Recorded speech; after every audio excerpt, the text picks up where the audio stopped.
looked at the orchestra charts, and we had all the orchestra charts for all of the songs, but we didn't have all of the orchestra charts for my grown-up Christmas list.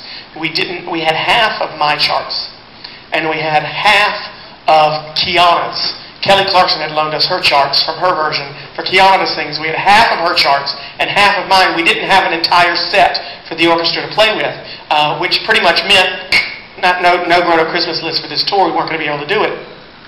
And I called Ben up and I said, "Hey Ben, here's the problem. I've got half of these and half of these. Is there anything that we can do?" Well, fortunately, or not, not necessarily my proudest moment, but I sing it in the same key as Kelly Clarkson does. So one day, puberty's going to finish. I just feel it. I just know it. But since they were in the same key, Ben said, "Oh, I'm brilliant. I'm a genius. I can do anything."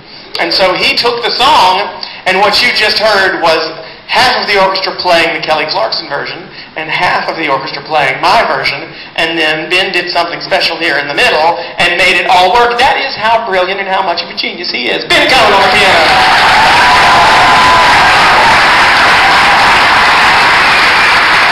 And this orchestra didn't do too shabby themselves, did they? Give it up for them again.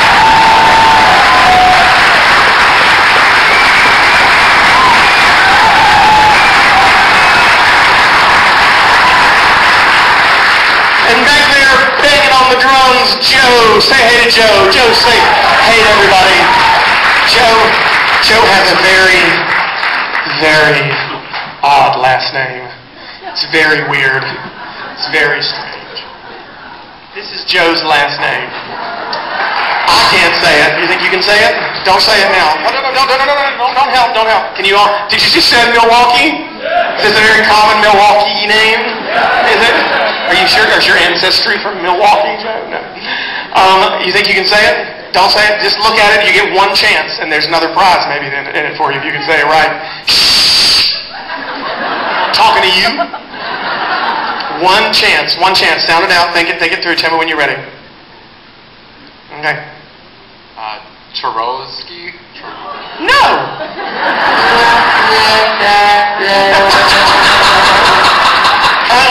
Oh gosh, don't feel bad. No one has gotten it right yet. Nobody has gotten it right yet.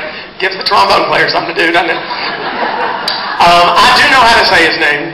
Took me lots of practice. I know how to say it, don't I, Joe?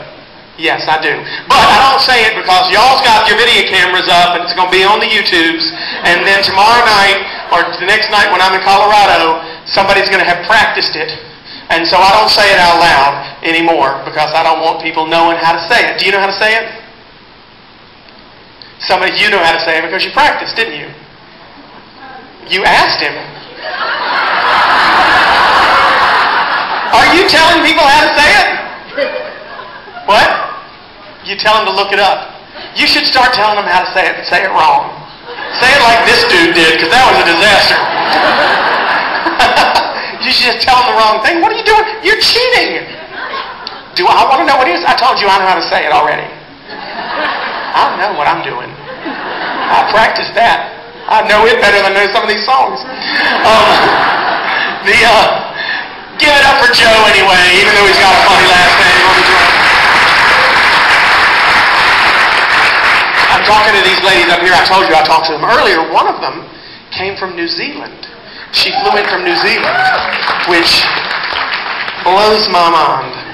I do not. No, I'm pretty sure I talked to her and she came from New Zealand.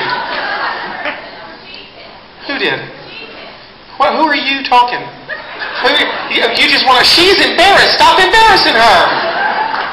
What? It's your job to embarrass people? Well, honey, I can embarrass you. That's my job. You can't see. She's like this. I appreciate the fact. Thank you very much for coming to Japan. I'm sorry that you flew. Shh. Sometimes we get these audiences and people don't want to be called out. And there's always some big male sitting next to them. Woo! Look over here! Talk to her! She'll come up on stage. Look, here's a guy in the audience. Talk to him. Thank you for letting me know she came from Japan. Thank you for coming from Japan. Thank you. I'm done with you. Thank you for coming from New Zealand. I'm pretty impressed. I'm amazed. I don't understand why. Where'd you come from again? Milwaukee? See, you're like, I don't get that. She wouldn't even leave town. Thank God I came down the street, huh? I don't blame you. Listen, I barely leave my own house for me. We were in West Palm Beach at the beginning of the tour, the very first show, and there was another lady who was sitting on the... I need to go to Japan, I guess. There was another... Yeah.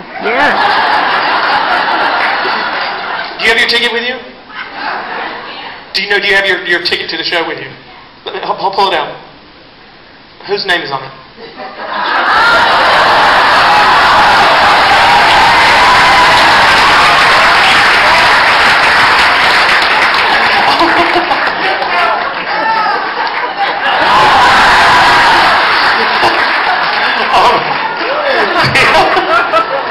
So, what was I talking about?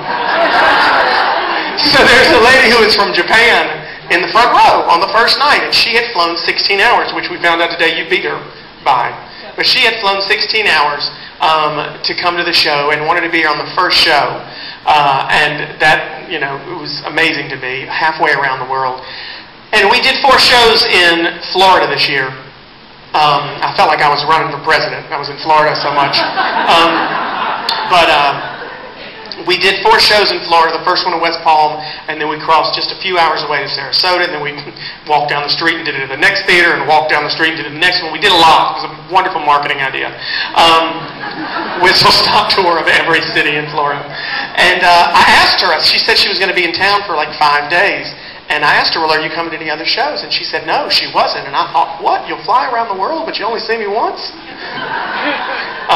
No, she said she wanted to come to more. I said, well, if you want to come, I'll give you tickets. Listen, I'll give you tickets to come if you flew this far to other shows. And she said she wasn't able to because she didn't have a way to get from, well, unlike this lady who has her own personal translator, she didn't even have a way.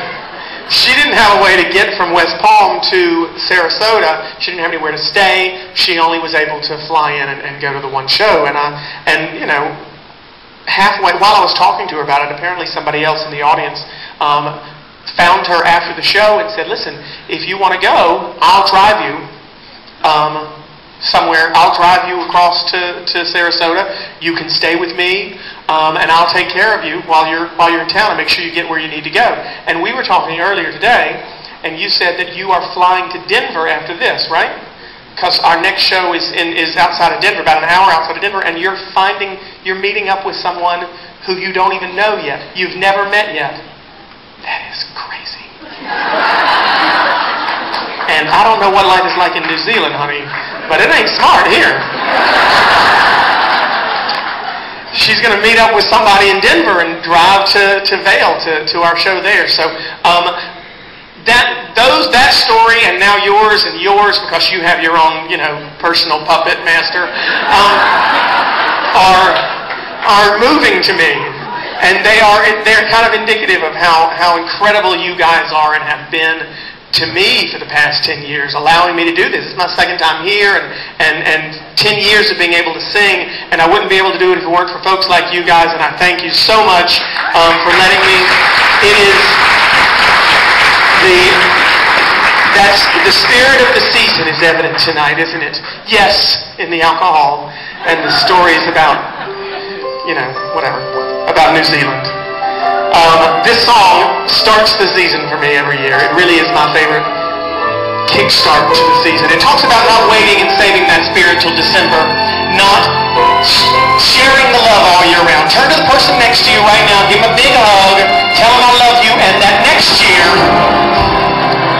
I'll get so busy that you miss giving just a little kiss to the ones you love. Don't even wait a little while to give them just a little smile. A little is enough.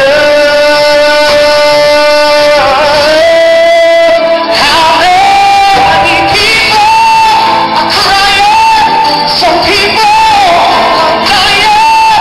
How many people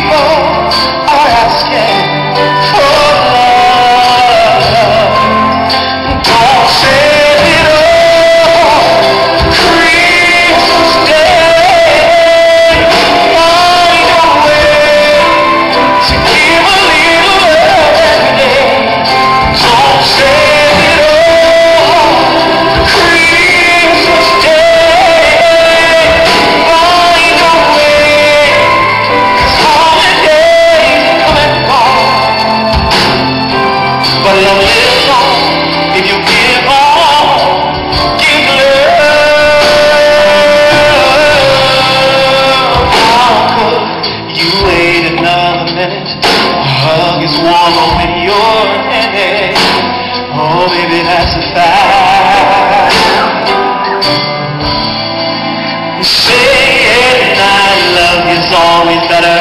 Seasons, reasons, they don't matter. So don't hold